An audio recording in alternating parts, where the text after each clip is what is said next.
我有一個喺外國長大嘅年輕朋友，去年到中國中西部走咗一圈，返到嚟後，我問佢有冇乜嘢令佢產生特別感想嘅事物。佢話最感到唔習慣嘅係見到好多人隨地吐痰。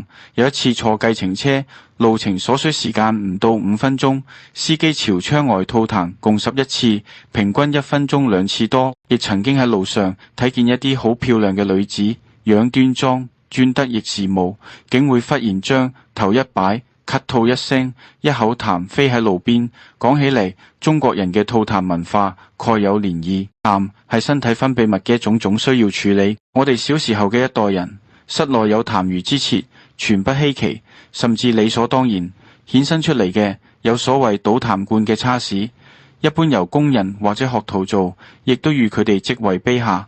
另一方面，廣東人形容悍妻嘅家教之中有頂痰罐、跪洗三板嘅刑罰。從前喺漫畫中有見，想想亦覺得好笑，唔知道係咪有真人真事。再往前想，古時有唾壺，相信乃係放喺台史上，因有講可以用嚟隨手敲打。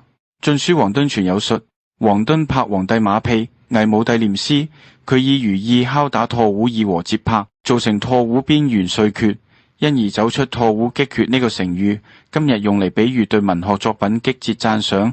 現代嘅人吐口水該點樣做先至合禮儀？可能被直往洗手間最合宜，雖然係小題大做咗一啲，不然嘅話往紙巾中吐，再掉進廢物箱中，同直接吐進痰盂中比較起嚟好一啲。口水中有黏液，具潤滑作用，有溶菌酶 lysozyme 能殺滅細菌，更有多種蛋白質，例如含大量鈣同埋磷嘅 staurin 可以幫助鞏固牙齒嘅珐琅質，另有一個能殺滅真菌嘅 histatin。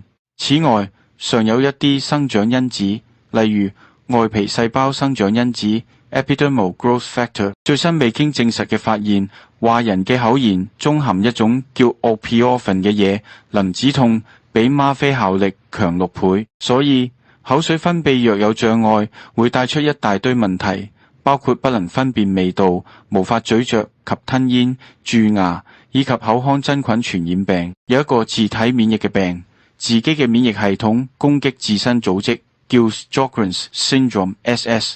其病徵之一係冇口水 （Xerostomia）。 冇口水並唔只係口乾而噎，因為口水嘅分泌係身體排出鉛同埋水銀嘅途徑之一。有冇藥醫治 SS？ 有一個叫 Cevimide， 作用能減低自體免疫嘅抗體。不過呢個藥有好多副作用，包括肚瀉、視力模糊、做出大量汗同鼻水、咳嗽、頭痛等。一組美國佐治亞州醫學院研究員利用一個叫 Affymetrix Gene Array Chip 嘅基因搜索晶片，發現綠茶中嘅 EGCG-EP-Gallo、Catechin Gallate 能大大減低一啲能導致自體免疫嘅蛋白質。 EGCG 又能減低對抗口水腺 paroid gland 嘅免疫反應及抑制口水腺細胞。Axanar 嘅自滅乃名副其實嘅生津。